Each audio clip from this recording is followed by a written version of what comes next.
പറഞ്ഞെന്നറിയുമോ? ഇബാദ. ഖലാസ്. ഒരൊറ്റ പ്രാവശ്യം കേട്ടാൽ കാണാപ്പാടാക്കാൻ കഴിയുന്ന ഒരു ചെറിയ വാചകം, അത് മതി. ഇബാദ, പ്രാർത്ഥനയാണ് ആരാധന. അത് തന്നെ, പ്രാർത്ഥനയാണ് ആരാധന എന്ന് പറഞ്ഞു. ഇതെന്താ പ്രാർത്ഥന? അവിടെയും ചിന്താക്കുഴപ്പം നിലച്ചുവിട്ടിരിക്കുന്ന ചില ആളുകൾ. ഒരാൾ വയന്ന് പറഞ്ഞതായി കേട്ടവരിൽ നിന്ന് ഞാൻ അറിഞ്ഞു, ഒരു മനുഷ്യൻ കിണറ്റിൽ വീണ് പോയാൽ കിണറ്റിൽ നിന്ന് രക്ഷപ്പെടുത്താൻ വേണ്ടി, കരകയറ്റി തരാൻ വേണ്ടി കിണറ്റിന്റെ കരയിൽ നിൽക്കുന്ന ആളെ വിളിച്ച് അപേക്ഷിക്കലും എന്നെ രക്ഷിക്കണേ എന്ന് വിളിച്ചു തരലും രണ്ടും ഒരുപോലെയാണ്. ഒരുപോലെയാണെന്ന് വെച്ചാൽ ഈ കരയിൽ നിൽക്കുന്ന ആളെ വിളിച്ചു തേടുന്നതിന് ആക്ഷേപമില്ലല്ലോ. അത് വയന്ന് പറഞ്ഞതായി കേട്ടവരിൽ നിന്ന് ഞാൻ അറിഞ്ഞു, ഒരു മനുഷ്യൻ കിണറ്റിൽ വീണ് പോയാൽ കിണറ്റിൽ നിന്ന് രക്ഷപ്പെടുത്താൻ വേണ്ടി, കരകയറ്റി തരാൻ വേണ്ടി കിണറ്റിന്റെ കരയിൽ നിൽക്കുന്ന ആളെ വിളിച്ച് അപേക്ഷിക്കലും എന്നെ രക്ഷിക്കണേ എന്ന് വിളിച്ചു തേടലും രണ്ടും ഒരുപോലെയാണ്. ഒരുപോലെയാണെന്ന് വെച്ചാൽ ഈ കരയിൽ നിൽക്കുന്ന ആളെ വിളിച്ചു തേടുന്നതിന് ആക്ഷേപമില്ലല്ലോ, അതുപോലെ മറ്റതിനും ആക്ഷേപമില്ല എന്ന് ജനങ്ങളെ തെറ്റിദ്ധരിപ്പിക്കുകയാണ് ഈ പ്രാസംഗികൻ. അങ്ങനെ ആകെ കുഴച്ചു മുറിച്ച് നാശമാക്കിയിരിക്കുന്നു. അതുകൊണ്ട് അതൊന്ന് വിശദീകരിക്കൽ ആവശ്യമായി വന്നു. ശരി, പ്രാർത്ഥന എന്ന് വെച്ചാൽ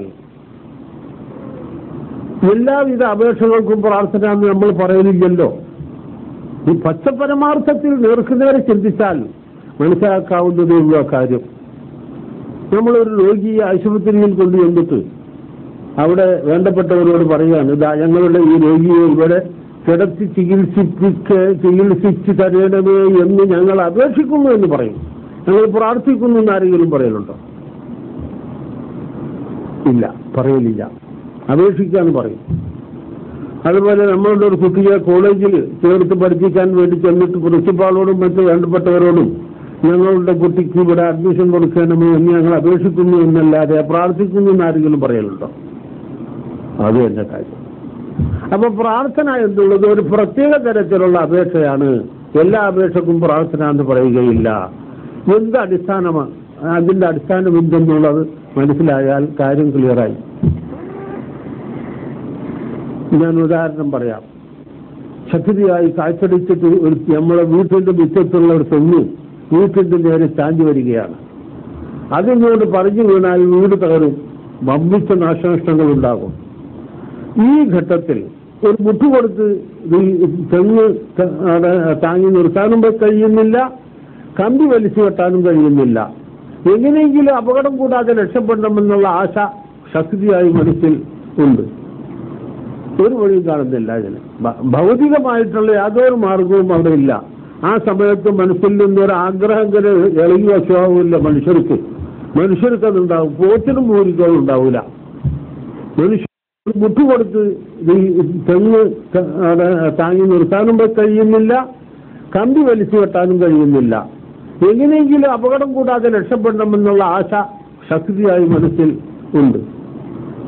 ഒരു വഴിയും കാണുന്നില്ല. ഇതിന് ഭൗതികമായിട്ടുള്ള യാതൊരു മാർഗവും അവിടെ ഇല്ല. ആ സമയത്ത് മനസ്സിൽ നിന്നൊരു ആഗ്രഹം ഇളകി വശമാവില്ല മനുഷ്യർക്ക് അതുണ്ടാവും. പോത്തിനും പൂരിക്കോളും ഉണ്ടാവില്ല. മനുഷ്യർക്കുള്ള ഒരു ജന്മവാസനയാണത്. ശരി, ഈ അപേക്ഷയാണ് യഥാർത്ഥത്തിൽ പ്രാർത്ഥന. അത് അള്ളാഹുവിനോട് മാത്രമേ പ്രാർത്ഥിക്കാവൂ എന്നാണ് ഇവിടെ ലാ ഇലാഹ ഇല്ലല്ലാഹു ഇതിന്റെ ആശയത്തിൽ വരുന്നത്. വേറെ ആരോടും പ്രാർത്ഥിക്കാൻ പാടില്ല. ആരോടെന്ന് വെച്ചാൽ ബന്ധപ്പെട്ട ഒരു വ്യക്തി ഉണ്ട്, അവിടെയും കൂടി അപേക്ഷിക്കാൻ പാടില്ല. ആരാണ് ആ വ്യക്തി? കാറ്റിന്റെ കാര്യത്തിൽ അള്ളാഹു കൽപ്പിച്ചാക്കിയ മീകായിൽ എന്ന മലക്ക് ഈ ഇസ്ലാമിന്റെ അഖീദയിൽപ്പെട്ടതാണ്. ആ മീകായിൽ എന്ന മലക്കിനോട് ബഹുമാനപ്പെട്ട മീകായിൽ എന്ന മലക്ക് ഈ കാറ്റ് ഇത്ര ശക്തിയായിട്ട് ഈ തെങ്ങി എന്റെ വീട്ടിന്റെ നേരെ ചാഞ്ഞു വന്നിട്ട് അത് പറഞ്ഞു വീണാൽ കാര്യം അപകടമായി പോകുമല്ലോ, അതുകൊണ്ട് അതിന്റെ ശക്തി ഒന്ന് ലഘുവാക്കണേ, അതല്ലെങ്കിൽ വേറെ വഴിക്ക് തിരിച്ചു വിടണേ എന്നിങ്ങനെ മീകായിൽ എന്ന മലക്കിന് വിളിച്ച് അപേക്ഷിക്കാൻ പാടുണ്ടോ? പാടില്ല എന്നാ അവിടെ പറയാൻ പാടില്ല. ആരോടെന്ന് വെച്ചാൽ ബന്ധപ്പെട്ട ഒരു വ്യക്തി ഉണ്ട്, അവിടെയും കൂടി അപേക്ഷിക്കാൻ പാടില്ല. ആരാണ് ആ വ്യക്തി? കാറ്റിന്റെ കാര്യത്തിൽ അള്ളാഹു കൽപ്പിച്ചാക്കിയ മീകായിൽ എന്ന മലക്ക് ഈ ഇസ്ലാമിന്റെ അഖീദയിൽപ്പെട്ടതാണ്. ആ മീകായിൽ എന്ന മലക്കിനോട് ബഹുമാനപ്പെട്ട മീകായിൽ എന്ന മലക്ക് ഈ കാറ്റ് ഇത്ര ശക്തിയായിട്ട് ഈ തെന്നി എന്റെ വീട്ടിന്റെ നേരെ ചാഞ്ഞു വന്നിട്ട് അത് പറഞ്ഞു വീണാൽ കാര്യം അപകടമായി പോകുമല്ലോ, അതുകൊണ്ട് അതിന്റെ ശക്തി ഒന്ന് ലഘുവാക്കണേ, അതല്ലെങ്കിൽ വേറെ വഴിക്ക് തിരിച്ചു വിടണേ എന്നിങ്ങനെ മീകായിൽ എന്ന മലക്കിന് വിളിച്ച് അപേക്ഷിക്കാൻ പാടുണ്ടോ? പാടില്ല എന്നാണ് അവിടെ പറയുന്നത്. ഇത് ഒന്നുമല്ലാതെ യാതൊരു ബന്ധമില്ലാത്ത ചില ആളുകളെ വിളിച്ചിട്ട് യുദ്ധിച്ച പോയത്തല്ലേ അത്. ഇവിടെ ഒരു വകണ്ട് പറയാൻ, പക്ഷെ അത് പാടില്ല. എന്തുകൊണ്ട് പാടില്ല? അത് അള്ളാഹു വിരോധിച്ചതുകൊണ്ട്. പ്രാർത്ഥന അള്ളാഹുവിനോട് മാത്രമായിരിക്കണമെന്ന് അള്ളാഹു ആവർത്തിച്ച് പറഞ്ഞിരിക്കുന്നു. ലാ ഇലാഹ ഇല്ലല്ലാഹുവിന്റെ ആശയം അതാണ്.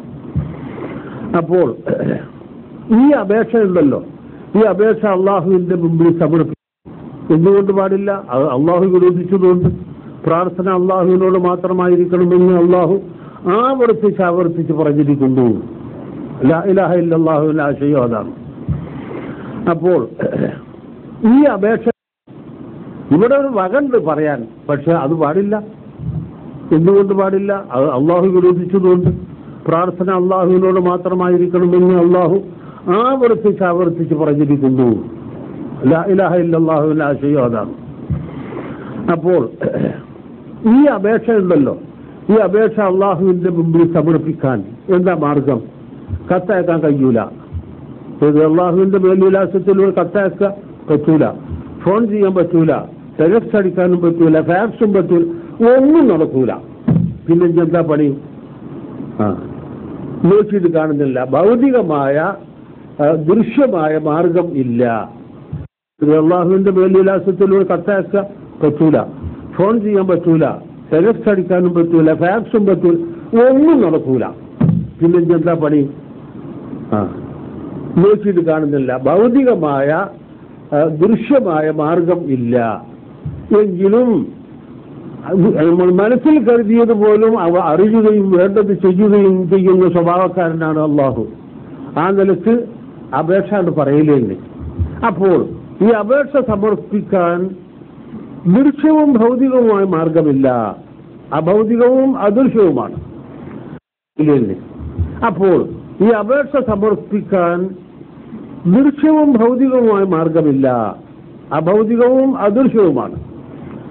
ആ നിലക്ക് അപേക്ഷ എന്ന് പറയില്ലേ. അപ്പോൾ ഈ അപേക്ഷ സമർപ്പിക്കാൻ ദൃശ്യവും ഭൗതികവുമായ മാർഗമില്ല, അഭൗതികവും അദൃശ്യവുമാണ്. അതുകൊണ്ട് ആ അപേക്ഷ സ്വീകരിച്ചിട്ട് ഇങ്ങോട്ട് അതിന് വേണ്ടത് ചെയ്തു തരിക എന്നുള്ളതിനും ഭൗതികമായ ദൃശ്യമായ മാർഗമില്ല. അതും അഭൗതികവും അദൃശ്യവും തന്നെയാണ്. അതാണ് പ്രാർത്ഥന. അദൃശ്യമായ മാർഗത്തിൽ സമർപ്പിക്കുകയും അദൃശ്യമായ മാർഗത്തിൽ കൈകാര്യം ചെയ്യപ്പെടുകയും ചെയ്യുന്ന അപേക്ഷ, അതാണ് പ്രാർത്ഥന. മാർഗത്തിൽ സമർപ്പിക്കുകയും അദൃശ്യമായ മാർഗത്തിൽ കൈകാര്യം ചെയ്യപ്പെടുകയും ചെയ്യുന്ന അപേക്ഷ, അതാണ് പ്രാർത്ഥന. മാർഗമില്ല, അതും അഭൗതികവും അദൃശ്യവും തന്നെയാണ്. അതാണ് പ്രാർത്ഥന. അദൃശ്യമായ മാർഗത്തിൽ സമർപ്പിക്കുകയും അദൃശ്യമായ മാർഗത്തിൽ കൈകാര്യം ചെയ്യപ്പെടുകയും ചെയ്യുന്ന അപേക്ഷ, അതാണ് പ്രാർത്ഥന. അത് അള്ളാഹുവിനോട് മാത്രമേ ആകാവൂ, വേറെ ആരോടും ആയിക്കൂടാ എന്നുള്ളതാണ് ഇവിടെ പറയുന്നത്. അതാണ് ആരാധന. അദ്ദുആഉ വൽ ഇബാദ. വളരെ കാര്യമായി നിങ്ങളിത് പഠിച്ചോളി. ഇതാണ് ആരാധന. അപ്പോൾ അള്ളാഹുവെ രക്ഷിക്കണേ എന്ന് തേടിയാൽ അള്ളാഹുവിനെ ആരാധിച്ചു. ഗുരുവായൂരപ്പ രക്ഷിക്കണേ എന്ന് തേടിയാൽ അപ്പനെ ആരാധിച്ചു. മുഹദ്ദീൻ ഷേഖെ രക്ഷിക്കണേ എന്ന് തേടിയാൽ ഷേഖിനെ ആരാധിച്ചു. അതാണോ കാര്യം? ഇതെന്താ? എന്നാൽ പിന്നെ ഈസാ നബിയെ വിളിച്ചു തേടുന്നത് എതിർക്കുന്നത് എന്തിനാണെന്ന് ചോദിച്ചു. അപ്പൊ പറഞ്ഞടാ കുരുത്തം കെട്ടവന്, നീ ഇപ്പോൾ തന്നെ തല തിരിഞ്ഞു പോയോ? തലയൊന്നും തിരിഞ്ഞിട്ടില്ല, കാര്യം തിരിയാൻ തുടങ്ങിയിരിക്കുന്നു എന്ന് പറഞ്ഞു. അപ്പൊ ഇവരുടെ അടുക്കൽ അള്ളാഹുവിന് പ്രിയപ്പെട്ടവരോട് പ്രാർത്ഥിക്കുന്നതിന് ആക്ഷേപമില്ല, അള്ളാഹുവിന് വെറുക്കപ്പെട്ടവരോട് പ്രാർത്ഥിക്കുന്നതിന് ആക്ഷേപമുള്ളൂ എന്നാണ്. പക്ഷെ കുറച്ചും കൂടി നമ്മൾ ബന്ധപ്പെട്ട് നോക്കുമ്പോൾ ഇസ്മിന്റെ പണിയിച്ചിട്ടൊന്നുണ്ടല്ലോ ഇവർക്ക്, കൽസമാത്ത്. അതിൽ ജിന്നിനോടും ഷെയ്ത്താനോടും ഒക്കെ ഒരു പ്രാർത്ഥില്ല. വേറെ അള്ളാഹു അല്ലാത്ത ആരെ മലക്കായാലും ജിന്നായാലും വലിയായാലും ഷെയ്ഖായാലും ഉണ്ടല്ലോ, എന്തൊക്കെ പേരുകളുണ്ടോ ഒക്കെ നിങ്ങൾ എടുത്തോളി. അവിടെ ഒന്നും പ്രാർത്ഥിക്കാൻ പാടില്ല. അള്ളാഹു അല്ലാത്തവരോടുള്ള പ്രാർത്ഥന ഉൾക്കൊള്ളുന്ന കാര്യങ്ങളൊന്നും ചെയ്യാൻ പാടില്ല. അതേതാണ്? നേരത്തെ ഉദാഹരണത്തിൽ അപ്പോൾ ലാ ഇലാഹ ഇല്ലല്ലാഹുവിന്റെ വിഷയത്തിൽ എന്തായി? അള്ളാഹുവിനോടല്ലാതെ പ്രാർത്ഥിക്കാൻ പാടില്ല. വേറെ അള്ളാഹു അല്ലാത്ത ആരെ മലക്കായാലും ജിന്നായാലും വലിയായാലും ഷെയ്ഖായാലും ഉണ്ടല്ലോ, എന്തൊക്കെ പേരുകളുണ്ടോ ഒക്കെ നിങ്ങൾ എടുത്തോളി. അവിടെ ഒന്നും പ്രാർത്ഥിക്കാൻ പാടില്ല. അള്ളാഹു അല്ലാത്തവരോടുള്ള പ്രാർത്ഥന ഒന്നും ചെയ്യാൻ അതാണ് പ്രാർത്ഥന. അദൃശ്യമായ മാർഗത്തിൽ സമർപ്പിക്കുകയും അദൃശ്യമായ മാർഗത്തിൽ കൈകാര്യം ചെയ്യപ്പെടുകയും ചെയ്യുന്ന അപേക്ഷ, അതാണ് പ്രാർത്ഥന. അത് അള്ളാഹുവിനോട് മാത്രമേ ആകാവൂ, വേറെ ആരോടും ആയിക്കൂടാ എന്നുള്ളതാണ് ഇവിടെ പറയുന്നത്.